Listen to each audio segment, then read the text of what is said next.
Hi, welcome to Sean's Good Time Sports Podcast. Today we'll be going over a recap of my Week 8 predictions and my NFL Week 9 predictions. Also, we'll be doing my NFL Week 9 power rankings. But let's start off with a recap of my Week 8 predictions. So, last Thursday night, we had the Panthers playing the Falcons. I had the Panthers beating the Falcons and covering -2. I got that one wrong, but that was on Thursday night, 8:20 p.m. Let's go into the Sunday 1 o'clock games. I had the Colts beating the Lions and covering -2.5. I got that one right. Then I had the Chiefs beating the Jets and covering -20. I got that one right. Then I had the Patriots beating the Bills and covering +3.5. I got that one right.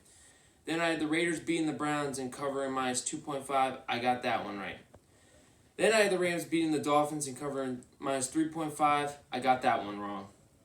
Then I had the Steelers beating the Ravens and covering +5.5. I got that one right. Then I had the Titans beating the Bengals and covering -6. I got that one wrong. Then I had the Packers beating the Vikings and covering -6.5. I got that one wrong. So on to the Sunday 4 o'clock games. I had the Chargers beating the Broncos and covering -2.5. I got that one wrong. Then I had the Seahawks beating the 49ers and covering -3. I got that one right. Then I had the Saints beating the Bears and covering -4. I got that one wrong. So on to the Sunday night game, 8:20 p.m. I had the Eagles beating the Cowboys, covering -7. I got that one right. And now on to the Monday night game, 8:15 p.m. I had the Buccaneers beating the Giants, but the Giants covering +13.5, and I got that one right. So for my NFL Week 8 recap or my predictions, my record was 8-6. I like that. I want to keep getting it up and up. I thought it was a good week overall. You know, when I look at the games, there's some really tough games, and I thought having 2 games above 500, that was really impressive for me. So I like what I did this week. I look forward to see what I can do this upcoming week. So let's go on to my Week 9 predictions. Starting this Thursday night, Packers and the 49ers. We got the Packers missing some key players and the 49ers missing a lot of key players. But I like the Packers beating the 49ers, covering +1.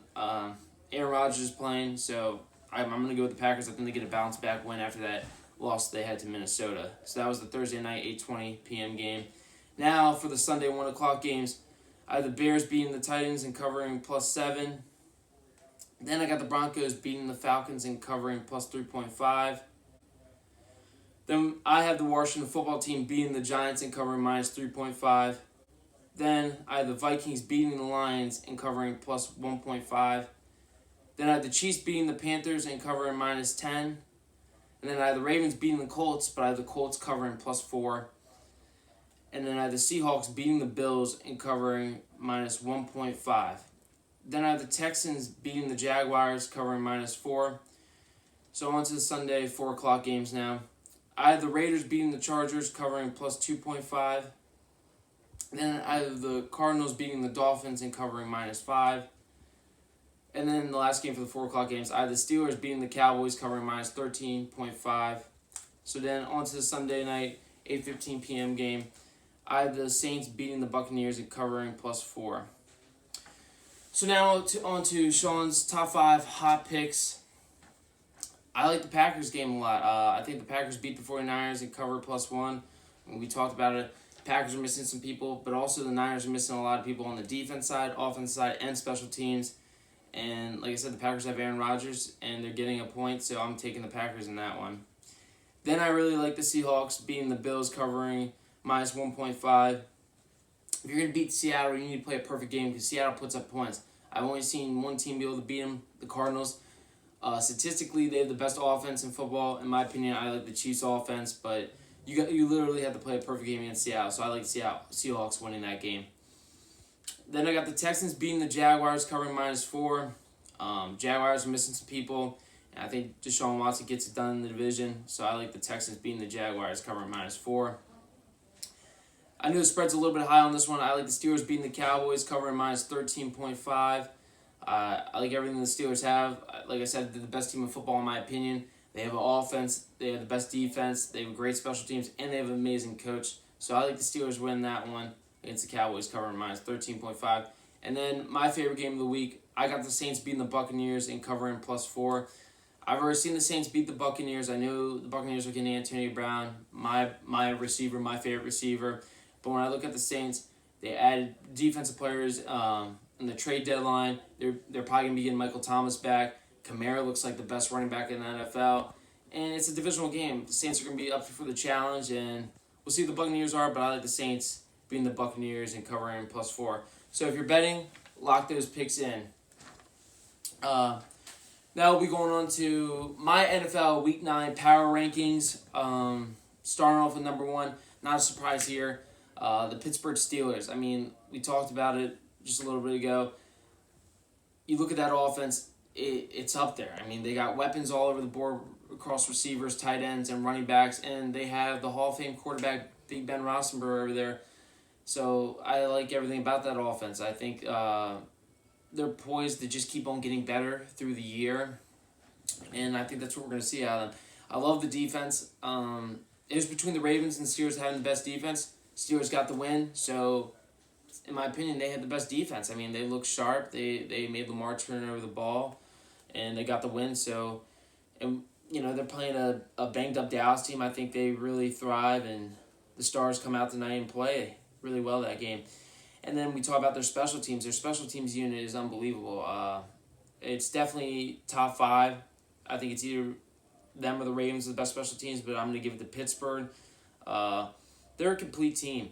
And then to finish it off, they're the best coach in that. Well, not the best coach in the NFL, but a coach that is very smart. Has been with Pittsburgh for a while, and he knows how to get the job done. And he knows what he can get out of his players and what he can't get out of his players. He knows how to run strategies and what works for them. So that's why I have Pittsburgh at 1. Number 2, not a surprise at all, the defending champs, Kansas City.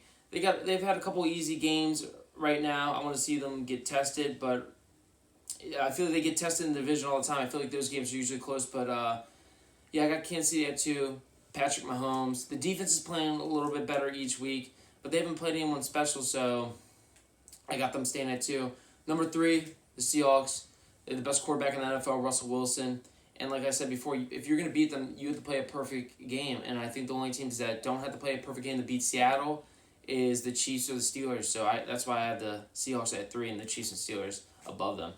Then at 4, they're getting players back. I like the Saints a lot. They added players.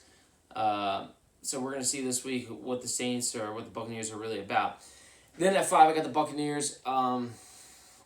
That Giants game was very questionable. They almost lost that. I think Brady needs to play a little bit better. I know everyone was like, Sean, he's playing great. Hey, he's playing great, but like the teams that you question him playing, like when they play a team like that has Nick Foles, he doesn't play that great. A team like plays the Giants, where the Giants always get after him, he never plays that great. So I need to see him, get the monkey off his back a little bit in those type of games where it's like, oh, I lost them before. Get over it, man. So I need to see them come out and beat the Saints because I saw week 1. I know everyone's saying it's week 1, but I can't overlook that Saints game. I mean, they just smashed them into the ground, and they just kept on rolling over top of them. And then at honorable mention at number 6, I got the Ravens. And I think the Ravens might stay at 6 for a while because, not even as a Ravens fan, just as someone that watches the sport of football, you're beating teams like the NFC East. That's great. Congratulations. You're beating all these teams. And people say the Ravens can't win the big game. I mean, if you look at what they did last year, they beat Seattle on the road. They beat the Niners, who I thought the Niners were the best team last year. They beat Buffalo on the road. They just beat so many good teams last year, and I don't think it's a Lamar situation. I think it's a little bit of, finding your identity as a team. I think Lamar needs to play a little bit better, but it's also I think it's a little bit of the offensive coordinator. The plays are just too predictable. The only way I can have the Ravens move up, they would have to win. They would have to win out. I mean, you look at the remaining of the schedule. I mean, I think they could lose this week, but if you look at the remaining of the schedule, there's some tough games coming up, but they should be taking care of business, and they're not. I thought their 2 losses this year, if they were going to have 2, because when I predicted at the beginning of the year, I had them losing 2 games. I had them losing to the Chiefs, and I had them losing to Pittsburgh on the road, not at home. I thought we could take care of business against them at home, but we didn't. So the Ravens are going to stick at 6. They need to prove to me they can be in that top 5, but for now, they haven't proved anything yet. Well, that was it for my podcast. Thanks for watching. I hope you guys enjoyed. Thanks for tuning in.